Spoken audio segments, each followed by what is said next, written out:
ਮੇਰੇ ਦਿਓਰ ਦੇ ਕੋਲ ਅਚਾਨਕ ਨਾ ਜਾਣੇ ਕਿੱਥੋਂ ਇੰਨਾ ਪੈਸਾ ਆ ਗਿਆ। ਸਾਡਾ ਸੰਬੰਧ ਗਰੀਬ ਘਰਾਣੇ ਨਾਲ ਸੀ, ਪਰ ਅਚਾਨਕ ਤੋਂ ਇੰਨਾ ਜ਼ਿਆਦਾ ਪੈਸਾ ਆਉਣਾ ਮੇਰੀ ਸਮਝ ਤੋਂ ਬਾਹਰ ਸੀ।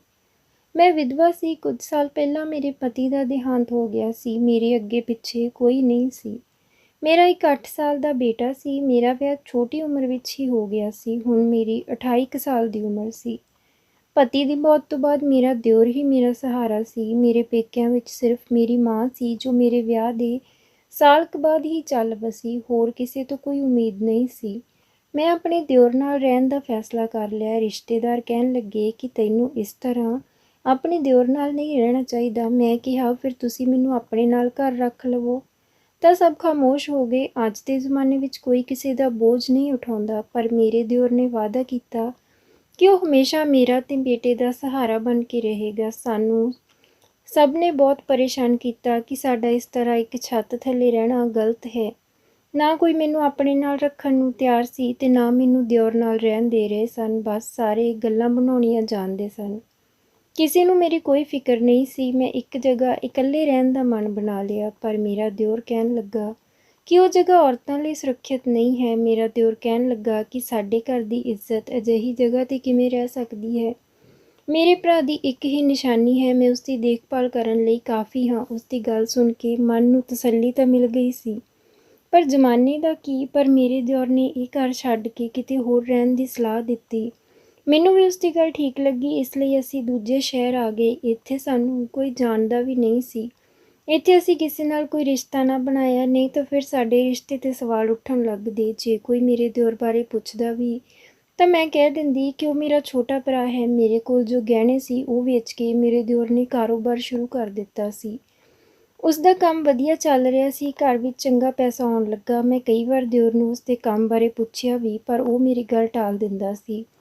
ਫਿਰ ਮੈਂ ਵੀ ਜ਼ਿਆਦਾ ਪੁੱਛ ਪੜਤਾਲ ਨਾ ਕਰਦੀ। ਵੈਸੇ ਵੀ ਉਹ ਇੱਕ ਚੰਗਾ ਇਨਸਾਨ ਸੀ, ਉਸ ਤੋਂ ਕਿਸੇ ਗਲਤ ਕੰਮ ਦੀ ਉਮੀਦ ਨਹੀਂ ਸੀ। ਪੈਸੇ ਆਉਣ ਤੋਂ ਬਾਅਦ ਮੇਰੇ ਦਿਓਰ ਨੇ ਇੱਕ ਹੋਰ ਕੰਮ ਸ਼ੁਰੂ ਕਰ ਦਿੱਤਾ। ਉਹ ਹਰ ਮਹੀਨੇ 50 ਗਰੀਬ ਕੁੜੀਆਂ ਦੇ ਵਿਆਹ ਕਰਵਾਉਂਦਾ ਤੇ ਵਿਆਹ ਤੋਂ ਬਾਅਦ ਉਹਨਾਂ ਨੂੰ ਆਪਣੇ ਖਰਚੇ 'ਤੇ ਘੁੰਮਣ ਲਈ ਵੀ ਭੇਜਦਾ ਸੀ। ਮੈਂ ਉਸਦੇ ਇਸ ਨੇਕ ਕੰਮ ਤੋਂ ਬਹੁਤ ਖੁਸ਼ ਸੀ। ਇੱਕ ਦਿਨ ਮੈਂ ਬੈਠੇ-ਬੈਠੇ ਆਪਣੇ ਦਿਓਰ ਨੂੰ ਉਸਦੇ ਕੰਮ ਬਾਰੇ ਪੁੱਛਣ ਲੱਗੀ ਤਾਂ ਪਹਿਲਾਂ ਤਾਂ ਉਸਨੇ ਮੇਰੀ ਗੱਲ ਟਾਲ ਦਿੱਤੀ, ਪਰ ਮੇਰੇ ਦੁਬਾਰਾ ਪੁੱਛਣ 'ਤੇ ਉਹ ਭੜਕ ਗਿਆ। ਅਚਾਨਕ ਇਸ ਤਰ੍ਹਾਂ ਦੇ ਵਿਵਹਾਰ ਨੇ ਮੈਨੂੰ ਪਰੇਸ਼ਾਨ ਕਰ ਦਿੱਤਾ, ਕਿਉਂਕਿ ਅੱਜ ਤੋਂ ਪਹਿਲਾਂ ਤਾਂ ਕਦੇ ਉਸਨੇ ਮੇਰੇ ਨਾਲ ਇਸ ਤਰ੍ਹਾਂ ਨਾਲ ਗੱਲ ਨਹੀਂ ਕੀਤੀ ਸੀ। ਉਹ ਅਜਿਹਾ ਵਿਵਹਾਰ ਕਰਕੇ ਘਰੋਂ ਚਲਿਆ ਗਿਆ।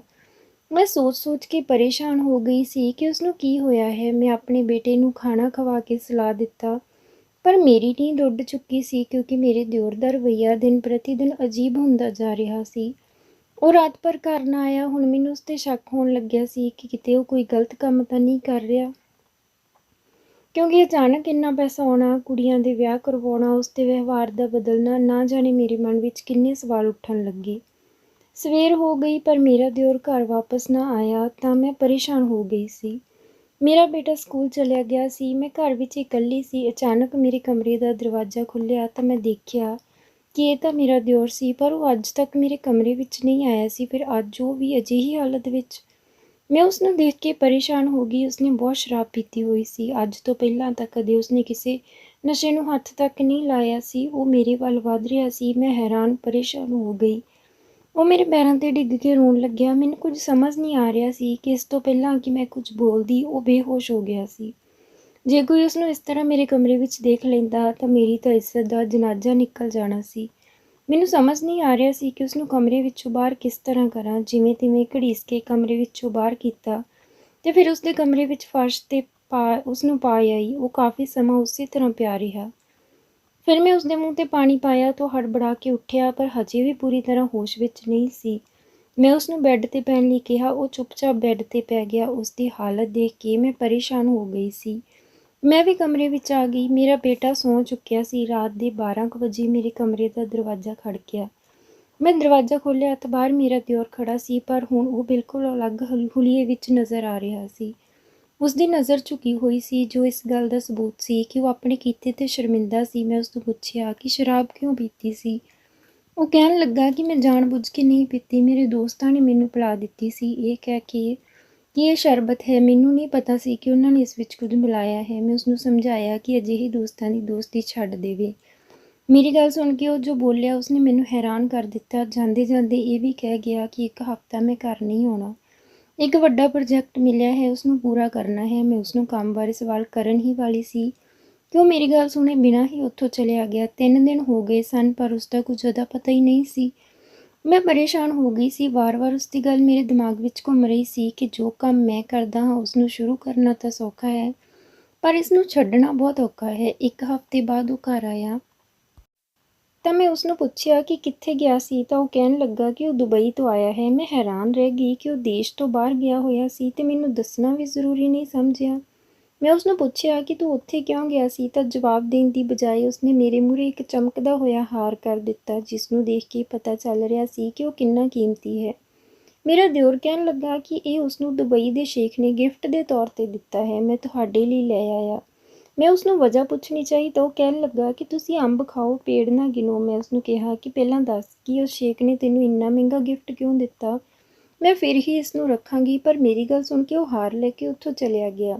ਮੈਂ ਸੱਚ ਜਾਣਨਾ ਚਾਹੁੰਦੀ ਸੀ। ਸਮਾਂ ਬੀਤਦਾ ਗਿਆ। ਉਹ ਅਕਸਰ ਦੁਬਈ ਜਾਂਦਾ ਰਹਿੰਦਾ। ਮੈਂ ਪੁੱਛਦੀ ਤਾਂ ਕਹਿ ਦਿੰਦਾ ਕਿ ਤੁਸੀਂ ਪਰੇਸ਼ਾਨ ਨਾ ਹੋਵੋ, ਤੁਹਾਡੀ ਹਰ ਜ਼ਰੂਰਤ ਘਰ ਬੈਠੇ ਪੂਰੀ ਹੋਵੇਗੀ। ਮੈਂ ਚੁੱਪ ਕਰ ਗਈ। ਇਸ ਵਾਰ ਜਦੋਂ ਉਸਨੇ ਗਰੀਬ ਕੁੜੀਆਂ ਦਾ ਵਿਆਹ ਕਰਵਾਇਆ ਤਾਂ ਉਹਨਾਂ ਨੂੰ ਘੁੰਮਣ ਲਈ ਭੇਜਿਆ ਗਿਆ ਤਾਂ ਮੈਂ ਵੀ ਲੁੱਕ ਕੇ ਉਹਨਾਂ ਵਿੱਚ ਰਲ ਗਈ। ਪਰ ਮੇਰੇ ਪੈਰਾਂ ਥੱਲਿਓਂ ਉਦੋਂ ਜ਼ਮੀਨ ਖਿਸਕ ਗਈ ਜਦੋਂ ਉਹਨਾਂ ਕੁੜੀਆਂ ਨੂੰ ਦੁਬਈ ਲਿਜਾਇਆ ਜਾ ਰਿਹਾ ਸੀ।